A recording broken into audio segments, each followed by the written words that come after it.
Nottingham Forest. It's just who we are, mate. It's just who we are. 7 games played, 0 wins, 2 draws, 5 losses, 18 conceded, 7 scored, and some of the best football that I've ever seen Forest play. This is Ange Postecoglou's current time at Forest. Now, I have been putting off making this video as I was waiting for our first win under Ange to come, but at the moment, I really do not see where that win comes from. Like, our next 2 fixtures are Porto and Chelsea. It's not looking good. On the 9th of September 2025, Nottingham Forest appointed Ange Postecoglou as our head coach. Since then, Forest have dropped from 10th to 17th, only a point above the drop. We're also out of the Carabao Cup as well. That's just cinema, really. Ange came in after Nuno effectively made his position untenable after the comments he made regarding the ownership and absolutely throwing that West Ham game. A team that he now manages. Strange. Anyway, Ange was appointed as his successor, being appointed with the aim to win the Europa League, after he did so with Spurs last season, forgetting that they also finished 17th last season. Yes, they finished 5th in his first season, but all that melted away and finished 17th, almost relegated last season. If one of the newly promoted teams had anything about them, Spurs would have gone down. So, yeah, not looking good. Needless to say that a lot of Forest fans were not best thrilled with this appointment, myself included, but he was the Forest manager, so I will back him, you know? You get behind your club, you support the club, you may not agree with every decision made, but at the end of the day, your club, you support them, you got to back them and hope for the best, really. I was going to back him until he gave me a reason not to. Let's not judge the bloke before a ball has been kicked, you know? He could be a good manager. It may do well for us. It could be what we need to progress as a football club. Oh boy, how wrong that sounds now. Now, his first game as Forest manager, Forest head coach, was against Arsenal in North London. Now, Ange came in during an international break where quite a few of our starting players were out on international duty, so we didn't really have a lot of time with them. But the players that stayed, he had a couple of days with. So this game, it was always going to be a tough ask. You know, he's not had a lot of time with the players. We're away at the Emirates where we've not won in a very long time. So it was going to be a very, very tough ask to get anything here. And we didn't. We lost 3-0. Kind of a free hit for him, really. Wasn't going to judge him after this game because, you know, even under Nuno, we wouldn't have won. We'll just move on to the next game. And after the trip to the Emirates was a trip to Championship side Swansea in the EFL Cup. Yeah, a trip to Wales. How nice. You know, things actually started well here as Igor Jesus announced himself with a brace in the first half, and we were just controlling the game, really. It was a very comfortable performance from Forest, with, many of our fringe players starring, the ones that may not get into the starting 11 for a Premier League game were playing here. We were playing well, controlling the game, really. However, into the second half, we brought on some of our more regular starters, the first teamers, and we just lost control of the game. That was really the turning point, because after we brought on these players, Swansea got their first goal, and then they scored 2 more towards the death, knocking us out of the EFL Cup, as Swansea won 3-2. Great news, one less opportunity to win some silverware this season. That's class. After the disappointing loss to Swansea, we had a trip to newly promoted Burnley. And that was seen by many, myself included, as a good opportunity to return to winning ways, and hopefully when we'd start seeing proper Ange ball. He said we'd see it at Swansea, and for a good chunk of the game I think we did, but it just fell away, and hopefully that is not indicative of Ange ball. Hopefully. Things started extremely brightly in Burnley as Nico Williams scored 2 minutes in. Lovely stuff. Burnley then went on to score 18 minutes later, and then nothing happened after that. Fair play to Burnley. They are giving a good go this season. They are playing some pretty decent football, but we really should have won that game. Again, there were a lot of missed chances. This is something we're going to see a lot going forward. A lot of missed chances. Should we put them away, we could win the game or these games quite comfortably, but we just can't score for whatever reason. The points were shared.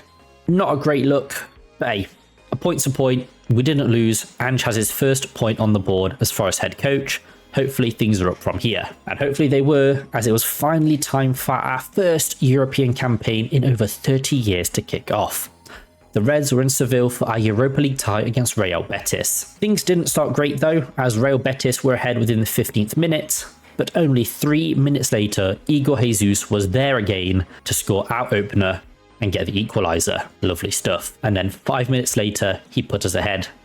My God, we were in dreamland. It was a great time. You know, that first half against Real Betis, brilliant. Some of the football that we were playing was beautiful. This was Ange ball in full flow, and it looked phenomenal. Igor Jesus with another brace in a cup competition. What a boy. What a player. Oh, well, okay, what's that defending? Oh, okay, Anthony has scored, and it's now 2-2. And that's how the game finished. A 2-2 draw in Spain. It's a disappointing finish, I think that's fair to say. You know, I don't know what's happening with my camera here.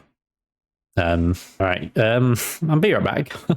It was just quite a disappointing finish, really, to say we were looking so good throughout that game.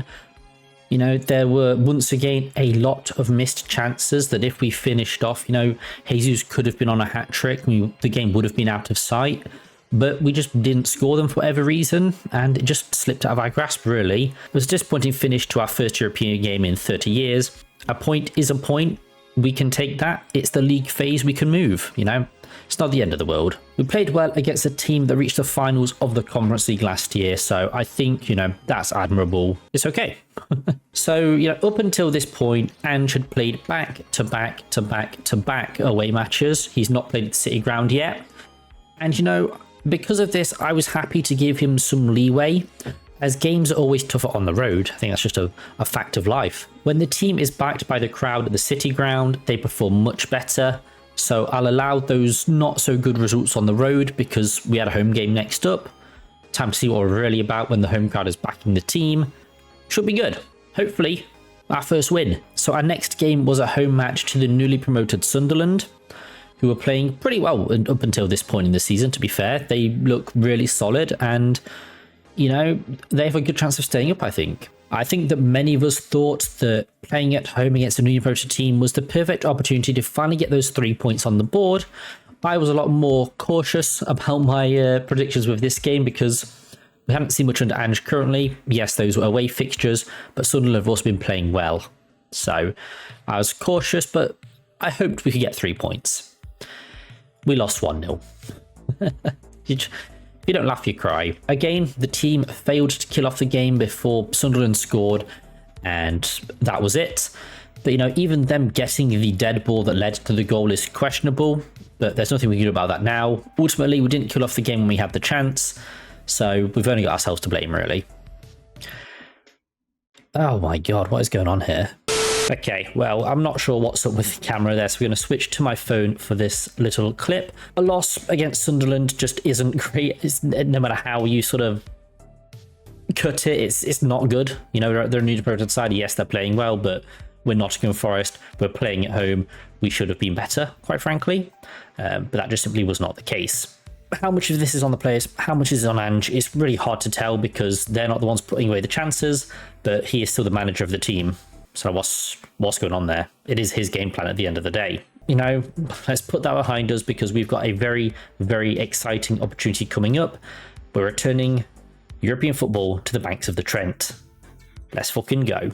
So yes, we returned to Europa League action for our first home fixture in European football since the 19th of March 1996, where we got absolutely demolished by Bayern Munich. This was my first ever experience of European football at the City Ground since I've been born. We've not been there since I was born, so a very, very exciting experience for myself. And you know what? European football, banks of the Trent, City Ground would be rocking for this very special occasion. You know, this could finally be the one where he gets a win. You know, we host FC Midtjylland of Denmark. We desperately need a win. The Danish league is not as strong as the Premier League, so this would be a good opportunity to do so. They're a team that love set pieces. We know they love set pieces. We've trained to deal with set pieces, but after watching that game, I'm not so sure. We lost 3-2, and as that third goal went in, there were chants of "you're getting sacked in the morning" ringing out across the City Ground from the Forest fans, myself included. Sacked in the morning, you're getting sacked in the morning, sacked in the morning, you're getting sacked in the morning. But again, players failed to put away their chances. We could have scored maybe 2, maybe 3 more goals if we were more clinical. The referee was horrendous. Midtjylland players kept going down and the ref kept giving them fouls, or not giving us many or as much as we should have either. It was just not a fun game to watch, when it really should have been a celebration of what Forest have done over the past couple of years, turned into a very drab, uninspiring game of football. But again, like, you can blame this on the players all you want for them not doing their job. Ange also didn't do his job, as he did not really try to change anything. When things weren't working, he had no answer to that. There was no players that brought on that could have changed the game. Something clearly wasn't working, and it wasn't addressed. Another loss for Ange, another loss for Forest. We're currently in the cut-off point in the Europa League, so it's not great on that front either. Really not happy with what I'm seeing at the moment. It's gone from, a feeling of anger, angry that we're not doing what we should be doing because we've got a good team, to just being disappointed, really. And, on to our most recent game. 2-0 loss to Newcastle. Now, in all fairness, we had a very solid first half. Ange changed the way that we were playing, and for the most part it looked like it was working. And I went into this game not optimistic. I thought we'd get back to like 4, maybe 5-0, and we didn't. In all fairness, that's better than I expected. But after the first 45, it just all went to shit. Newcastle scored 2 unanswered, and even though they did score, there's a big credit to be given to Sells there, as he kept the scoreline tighter than it would have been if he wasn't in net. They could have definitely got 4 or 5, but it's another loss. It's our 5th loss under Postecoglou, and he's only managed 7 games. He's also the first manager to go 007, which is a damning indictment, if anything. It's just who we are. What was supposed to be our most exciting season since getting promoted has just turned into a farce, really. Relegation does seem like a real risk at the moment, and that is down to the way that this whole situation has been managed. It's shambolic, really. I've been Ange out since the Midtjylland game. I think it's fair to say a lot of people have. But, I gave him grace. I gave him time to implement his ideas. I knew it wasn't going to be an instant process because of how different the styles of football we playing were. But he's clearly not up to the job, really. That's all I can say. Yes, we look like scoring goals. We play some nice attacking football, which is lovely to watch. But we also like conceding, and conceding a lot of goals at that. The defensive basics just aren't there, and they haven't been for a while, to be fair. It's not just an Ange problem. Nuno had the same issue towards the end of last season, beginning of this season, but whatever happened, our defense has just crumbled recently. Is it confidence? Maybe, I don't know, but something needs to change there as well. I understand that there's been a big change for the players. 2 very different styles of play. I knew these things would take time, but and there's things besides. It took Iraola 10 games to finally get things working at Bournemouth, and Glasner struggled with Palace last season as well. And look where they're at now. They're playing well, having successful seasons, and just some very good campaigns in general. And we're not.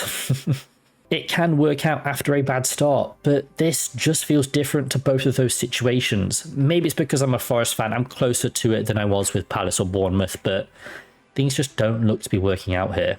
I almost feel vindicated in a way. Like, I didn't want him to begin with, and it's just gone downhill since he joined. But I think Ange has to go, really, But, the blame's not solely on him. Marinakis should definitely hold some of the blame here. He's not only the one that appointed Ange, but he also hired Edu, who allegedly started this conflict with Nuno, which obviously led to his sacking. I don't know. Sacking Nuno at the time was the right choice to make. I will 100% back that. But hiring Ange was just not the right call either. Both of these things can be true. Finishing 17th with Spurs should have been proof enough. Trophy or not, it was not acceptable for a team like Spurs to finish in 17th, and hence he was rightly sacked. But Ange has now lost 30 of his last 49 Premier League games with 2 pretty good groups of players, and he's won none of those games with Forest. That is not good. Any manager in this sort of situation should go, and Ange should go, really. I like the bloke, but his interviews aren't really giving the best, the best feeling of confidence. He's always looking at the ground, giving these interviews. It's not nice to watch. I just don't know if he cares, really, which is sad to say, because your manager should care. But when you sack a manager, you need a replacement. And I think that there is one manager who is the clear choice for many Forest fans, and definitely for myself, That is current Fulham manager Marco Silva. Unfortunately for us though, Marinakis does not and has not paid compensation for a manager during his time at Forest. And I don't think that'll be changing anytime soon, even if it maybe should. You know, I can understand it in one aspect. It's a lot better for our books, you know, if we don't have to pay compensation for a manager, we save money in that regard. And there are a lot of managers who are out of a job currently at the moment, but you'd also assume that if the managers are out of a job, they've not done something well. And if managers are still in a job, they're probably doing something well. So you should probably look at those, right? Marco Silva does have a release clause in his Fulham contract of around 8 million, I believe, and will be out of contract in the summer if he doesn't sign a new deal. So I doubt we're going to pay for him. As sad as that would be, he is my preferred candidate. Heaps of Premier League experience with managing under Marinakis as well. He was Olympiacos, and he's done pretty well with not that good of a squad, to be fair. I think the Forest squad is better than the Fulham squad, and I think, you know, he could do a lot better with a better team. You know, maybe untested in Europe, but he's got a good squad. He can adapt, or he would be my preferred choice, really. You know, Premier experience, good manager.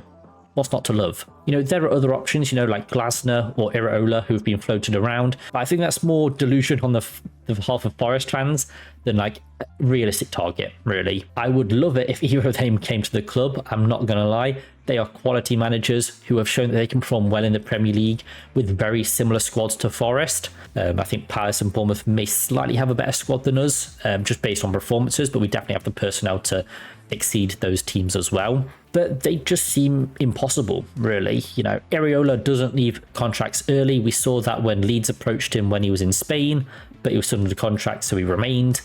And Glasner may be waiting for Manchester United, so he might not join us, which is quite sad to think. But you never know. He's not signed a new deal with Palace, so if Marinakis has the money, could convince him to join, I would love it. But he doesn't pay compensation, and he may not even want to join Forest, really. So, yeah, not epic either way. Luckily for Marinakis, though, there are a lot of managers who are currently out of contract, and here are just a couple of options.